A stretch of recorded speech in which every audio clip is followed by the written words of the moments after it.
ती संतोष वाटणार. माझा वर्ग इयत्ता 6वी. माझ्या शाळेचे नाव जिल्हा परिषद माध्यमिक शाळा पानकरेगाव. माझ्या पुस्तकाचे नाव आहे नम्र नितीन आणि या पुस्तकाचे लेखक आहेत विजय नागरे आणि या पुस्तकाची किंमत आहे फक्त 30 रुपये. हे पुस्तक फार छान आहे. या पुस्तकात एक गोष्ट आहे आणि त्या गोष्टीचे नाव आहे नम्र नितीन. ती गोष्ट आज मी तुम्हाला सांगणार आहे. तुम्हाला देखील ही गोष्ट ऐकायला खूप आवडेल. चला तर मग सुरुवात करूया. एके दिवशी नितीन आपली पेन्सिल न्यायला विसरला. मग शाळेत गेल्यावर त्याला आठवलं आपली पेन्सिल घरी राहिली आहे.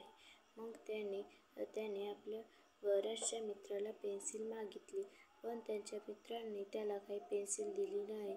मग त्याने आपल्या दुसऱ्या मित्राला मागितली. मग त्याला पेन्सिल त्याच्याकडे एकच होती. मग त्याने त्याची थोडीशी पेन्सिल तोडून नितीनला दिली आणि मग नितीनने ती पेन्सिल वापरली आणि मग तो घरी जाऊन त्याच्या मम्मीला सगळं सांगत होता. मम्मी म्हणाली, उद्यापासून तू तुझी पेन्सिल नेशील. मग त्याने एक पेन्सिल नेली आणि त्याच्या मित्राला देखील एक पेन्सिल दिली. त्याचा मित्र म्हणाला, मला पेन्सिल कशाला? तर तो म्हणाला, काल तू मला मदत केली होतीस म्हणून. पण त्याच्या दुसऱ्या मित्राने त्याला पेन्सिल मागितली तर नितीन म्हणाला, तू जा तिकडे, मी तुला पेन्सिल देणार नाही. तर तो म्हणाला, का? तू त्याला तर पेन्सिल दिली आणि मग आता मी तुझं मॅडमलाच नाव सांगतो. तर तो त्याच्या मॅडमजवळ गेला आणि त्याने नितीनचं नाव सांगितलं. म्हणाला, मॅडम नितीनने मला पेन्सिल दिली नाही. तर तो मॅडमला घेऊन वर्गात आला आणि मॅडमनी देखील नितीनला विचारलं, नितीन, तू त्याला पेन्सिल दिली, हा पण तुझ्या एवढाच आहे ना, याला पेन्सिल तू का नाही दिली? तर तो म्हणाला, मॅडम, मी काल पेन्सिल आणायचं विसरलो होतो. मग मी याला पेन्सिल मागितली. तर मॅडम म्हणाल्या, तू त्याला कसं म्हटला? तर तो नितीन म्हणाला, मॅडम, मी त्याला म्हणलं, योगेश, मी पेन्सिल आणली नाही. कृपया तू मला पेन्सिल देशील का? तर तो म्हणाला की मी तुला पेन्सिल का देऊ? तू तुझी पेन्सिल तर आणत नाही, माझी पेन्सिल घेऊन करतो. तर मग त्याने त्याच्या दुसऱ्या मित्राला मागितली.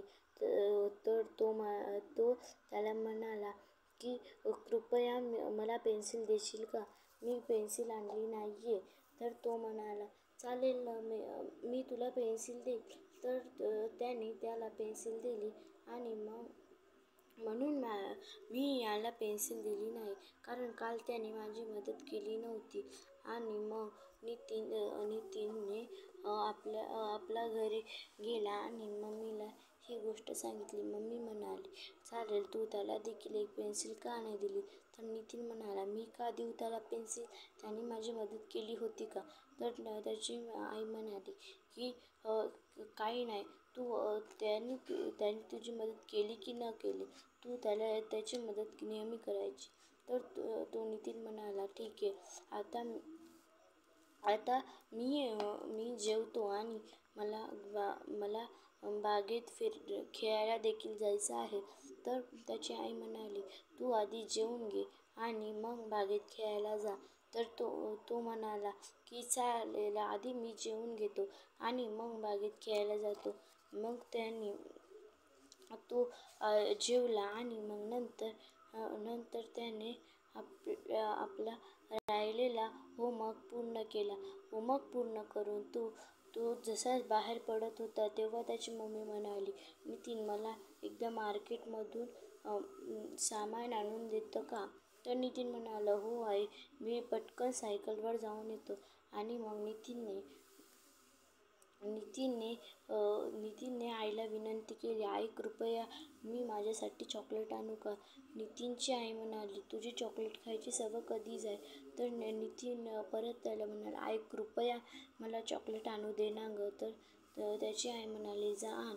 मग त्यांनी दुकानावर गेला आणि म्हणाला, काका, कृपया मला एक चॉकलेट द्या.